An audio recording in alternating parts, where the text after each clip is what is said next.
सबसे सटीक विश्वसनीय तरीके से जिम्मेदारी निभाना, निडर हो आपके लिए सिस्टम से भिड़ जाना, आपके हर मुद्दे को मजबूती से उठाना, खबर को सिर्फ बताना नहीं उसकी तह तक जाना। आप देख रहे हैं सहारा टुडे। आरटीआई के स्पेशलिस्ट और भ्रष्टाचार के खिलाफ बहुत महाअभियान चलाने वाले और उत्तर प्रदेश के मुख्यमंत्री योगी आदित्यनाथ के कथन के अनुसार भ्रष्टाचार मुक्त उत्तर प्रदेश में सबसे आगे रहने वाले आरटीआई स्पेशलिस्ट रफत आलम आज यहाँ मौजूद है। आज यहाँ इन्होंने प्रेस कॉन्फ्रेंस की है। ये प्रेस कॉन्फ्रेंस इसलिए की गई है कि इन्होंने संबंधित कुछ विभागों से सवाल के जवाब मांगे थे।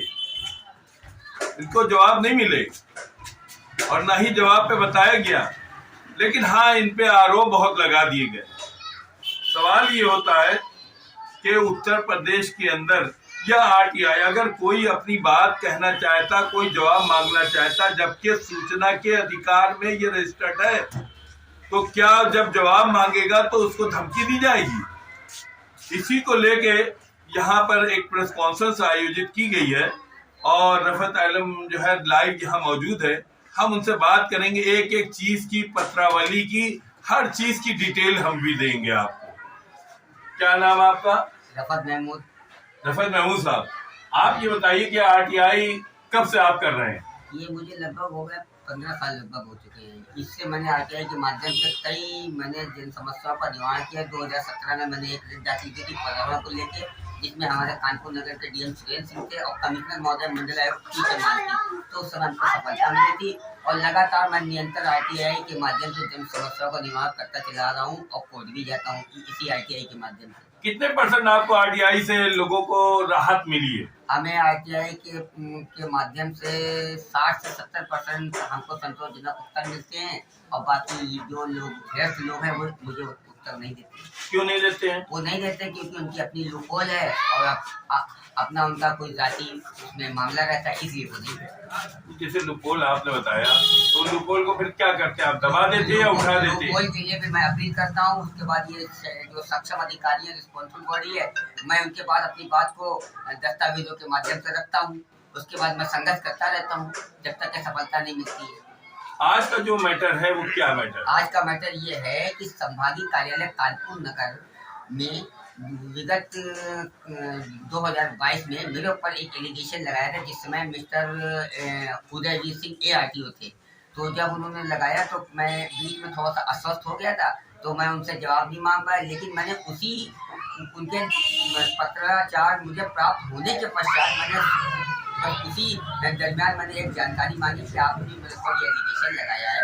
वो एलिगेशन ये है कि उन्होंने मेरे पर एक एलिगेशन लगाया था कि ये देखिए कि आप द्वारा जो है पत्र के माध्यम से दबाव बना के कार्य कराया जाता है, और जबकि जैसे ये लाइन है, जैसे उन्होंने मेरे ऊपर ये एलिगेशन लगाया तो प्रार्थी ने इसी बाबत, क्योंकि किसी के खिलाफ आप कोई चिट्ठी या पत्र रफत आलम महमूद के माध्यम से कार्यालय के द्वारा कर्मचारी को दबाव बनाकर लाइसेंस आदि संबंधी का भी कराए जाते हैं। ये एक विभाग है जो परिवहन विभाग कहलाता है। चूंकि इन्होंने मांगा था, आरटीआई मांगा था, उसके जवाब में इन पर एक जवाब दिया गया है। ये लिखित तौर पर ये देखिए, आप हम दिखा रहे हैं कि दबाव बनाकर वाहन और लाइसेंस आदि संबंधी कार्य कराए जाते हैं। यानी ये दबाव बना रहे हैं। किस पे दबाव बना रहे हैं? परिवहन विभाग पे दबाव बना रहे हैं। अब सवाल ये, क्या परिवहन विभाग दबाव में चलता? आगे बताइए। इसके बाद मैंने इसके स्पष्टीकरण के लिए मैंने एक ये चिट्ठी इस तारीख को मैंने जब उनसे पूछा कि आप बताएं कि मैंने आपसे कब दबाव बनाया, किस तारीख को बनाया, किस तिथि को बनाया, इसमें लिखने की डेट पड़ी, उनकी प्राप्ति है, तो इन्होंने इस पर भी कोई संज्ञान नहीं लिया। देखिए, इसके बाद इन्होंने जब ये दबाव की बात आई तो इन्होंने बाकायदा तौर पर यहाँ पर अब इसका आरटीआई ने फिर गई है। आरटीआई ने फिर मांगा कि हमने किस बात का वाहन लाइसेंस आदि संबंधी कार्यों के लिए किस तरह का दबाव बनाया। इसका खुलासा किया जाए, लेकिन इसका खुलासा नहीं किया। तो फिर मैंने इसी बाबत एक अपील मैंने इस तारीख को की, जो इनसे बड़ा अफसर होता है आयुक्त महोदय, ये देखिए इसमें भी प्राप्ति लगी है। देखिए ये मोहर बाकायदा तौर पर लगी, हम ये लाइव चीज दिखा रहे हैं। ये प्रार्थी ने दिनांक 16/4 को सहायक संभागीय परिवहन अधिकारी की सूचना चाहिए, जो कि इतना अधिक समय बीत जाने के बाद सूचना नहीं उपलब्ध हुई सकी। आपसे ये देखिए, ये इन्होंने यहाँ पर एक फिर मांगा, रिक्वायरमेंट मांगी है, रिक्वायरमेंट। हाँ, फिर इसके बाद मुझे कोई उत्तर नहीं मिला। इसी क्रम में फिर मैंने इसके बाद फिर मैंने अगला चरण चला, इसी संबंध में मैंने इनकी शिकायतें की, जो मेरे पास इनके जो भ्रष्टाचार मेरे पास। आपने कहाँ शिकायतें की? शिकायत मैंने की परिवहन आयुक्त उत्तर प्रदेश और केंद्रीय परिवहन आयुक्त भारत सरकार नई दिल्ली, 2 जगह। ये देखिए, ये मैंने बकायदा लेटर किया। देखिए ये जब इनकी बात यहाँ पर नहीं बन पाई और मामला बढ़ता गया, बल्कि उनकी तरफ से आरोप लगते गए, तो इन्होंने देखिए ये सामने है परिवहन आयुक्त उत्तर प्रदेश शासन लखनऊ, इनको इन्होंने पत्र लिखा और अपनी बातों से अवगत कराया कि ये मामला है। फिर इसके बाद सुना, फिर ये देखिए इन्होंने लिखा भारत सरकार को, केंद्रीय परिवहन आयुक्त भारत सरकार यानी उत्तर प्रदेश सरकार और भारत सरकार दोनों को इन्होंने पत्र लिखा है। पत्र में वही बात लिखी गई है कि टेस्ट, ये ड्राइविंग लाइसेंस टेस्ट की परीक्षा कराई जा रही है। इसी के तरह मित्रों के कार्यालय के सहायक परिवहन अधिकारी कानपुर, ये तरह मेरे मित्र कार्यालय में सहायक के द्वारा पनकी स्थित ऑटोमेटिक, ये पनकी में ऑटोमेटिक ट्रैक है, जो मामला है वो ऑटोमेटिक ट्रैक पनकी है, उसका मामला है, जिसके लिए इन्होंने सवाल जवाब किए थे, जो बात इतनी बढ़ गई। इसके बाद फिर जब ये मैंने किए, तो मैं 17 तारीख को, इसी माह की 17/11 को मैं आईटीओ जन सूचना के लिए किया, एक जन सूचना के बाबत कि मेरे ऊपर अब एलिगेशन जो लगे हैं, मैं उसका स्पष्टीकरण फिर दोबारा ले लूँ पत्राचार के माध्यम से। तो जब मैं लेने गया, तो वहाँ पे मिस्टर अजीत सिंह ने मुझे बुलाया पेड़ के पास, और बुला के मुझे माँ बहन की गंदी गंदी गालियाँ दी और कहने लगे तुम्हें घर से उठवा लेंगे, तुम्हें जान से मरवा देंगे, और तुम अपने ये सारे पेपर दस्तावेज वापस ले लो, तुम बहुत बड़े सूचना दाता हो और RTI कार्यकर्ता हो, तुम्हारा तो ये हाल कर। बस उन्होंने जब धमकी दी, तो मैंने इसकी शिकायत पुलिस आयुक्त महोदय कानपुर नगर को की। देखिए एक चीज और हम दिखा रहे हैं कि जब इन्होंने RTI के जरिए जो सवाल जवाब मांगे, तो वो जो परिवहन अधिकारी है वो इनके कहने के मुताबिक गुंडई पे आ गया। उसने एक जगह रोक कर इनको, वहीं कार्यालय में एक जगह रोक के बदतमीजी की, गाली दी और ये भी कहा कि जान से मार देंगे, जान से मारने की धमकी दी। और हम ये दिखा रहे हैं कि इसके बाद फिर इन्होंने जो है पुलिस आयुक्त को अब की एक लेटर लिखा, क्योंकि जान से मारने का मामला है, इसलिए पुलिस आयुक्त को लेटर लिखा। देखिए पुलिस आयुक्त में हम ऊपरी सरकारी कर्मचारी IT व उसके ड्राइवर संबंधी कार्यालय कानपुर में गाली गलौज किए जाने के और धमकी दिए जाने के संबंध, ये इन्होंने पत्र लिखा। ये पत्र लिखा 21 तारीख को लिखा गया है। ये पत्र जो है ये लिखा गया है 21/23/2023 ये लिखा गया है पत्र। और इसके बाद ये 21/11/2023 को पत्र लिखा है। ये पत्र इसलिए मजबूर हो गया लिखने के लिए क्योंकि इनको जान से मारने की धमकी दी। ये बताइए, जान से मारने की आपको जब धमकी दी है तो कोई आसपास था? कोई आसपास नहीं था। जब मैं वहाँ गया तो ये कार में बैठे हुए थे और इनके अपने सहपाठी थे, इनका एक ड्राइवर है ब्रिजेश, वो भी मुझ पर उग्र होने लगा। उसके संबंध में भी मैंने इसमें जिक्र किया है। और इसकी जांच पुलिस आयुक्त महोदय ने इसकी जांच ACP नजीराबाद को दी है। जब मैं नजीराबाद थाने गया तो वहाँ से मुझे ये जानकारी उपलब्ध हुई कि इसकी जाँच आपके चौकी इंचार्ज महोदय रेव मोती कर रहे हैं। फिर मैं रेव मोती से आके चौकी इंचार्ज महोदय से मिला तो चौकी इंचार्ज महोदय के वक्तव्य से मुझे ये आभास हुआ कि वो कह रहे हैं ये विभागीय मामला है। लेकिन इसी संबंध में मैंने विभागों को भी एक चिट्ठी लिखी है, जो ये परिवहन आयुक्त को मैंने एक चिट्ठी, उनको भी मैंने यही मामले से पूरी तरह से सूचित करा दिया। ये देखिए परिवहन आयुक्त जो इनके विभाग के सीनियर अफसर जो देखते हैं, मंडल देखते हैं, ये मंडल के मालिक होते हैं, इनको भी बता दिया। तो वो चौकी इंचार्ज महोदय मुझसे कहने लगे कि ये मामला विभागीय है। तो मैंने उनसे कहा श्रीमान जी ये विभागीय कैसे है?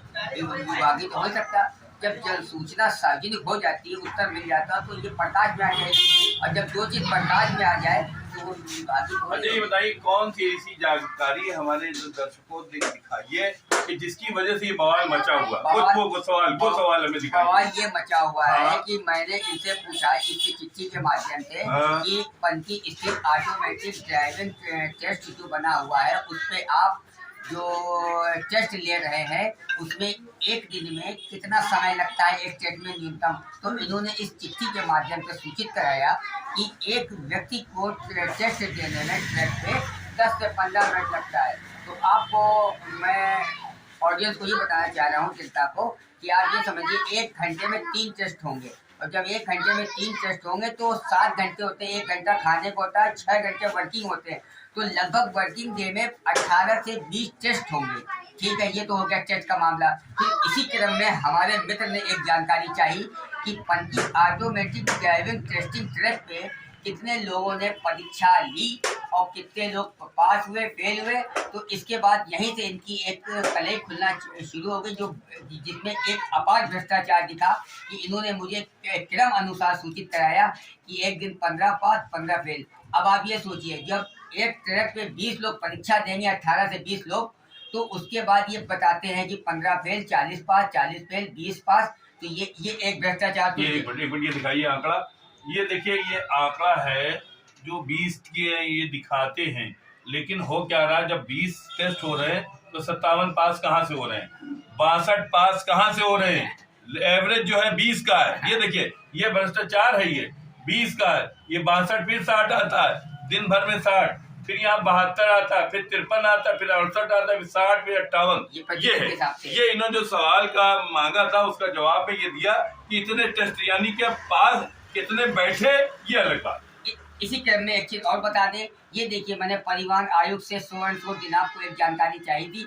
मैंने इनसे पूछा था कि पंथी ट्रैक, इसी ट्रैक के संबंध में हम फिर आपसे बात करना चाहते हैं कि देखिए इन्होंने पंथी ट्रैक पे मुझे जानकारी दी कि यहाँ पे ट्रेनिंग होती है। ट्रेनिंग में भाई दोस्तों कोई पास फेल नहीं होता है, लेकिन ये क्या कराते हैं, ये यहाँ पे टेस्ट कराते हैं। ये देखिए पत्र के माध्यम से आपको फिर दिखा दें, देखिए यहाँ पे ये देखिए साफ साफ लिखा हुआ टेस्ट। ये यहाँ पे टेस्ट करा रहे हैं, यहाँ पे पास फेल कर रहे हैं, यानी कुल मिला के।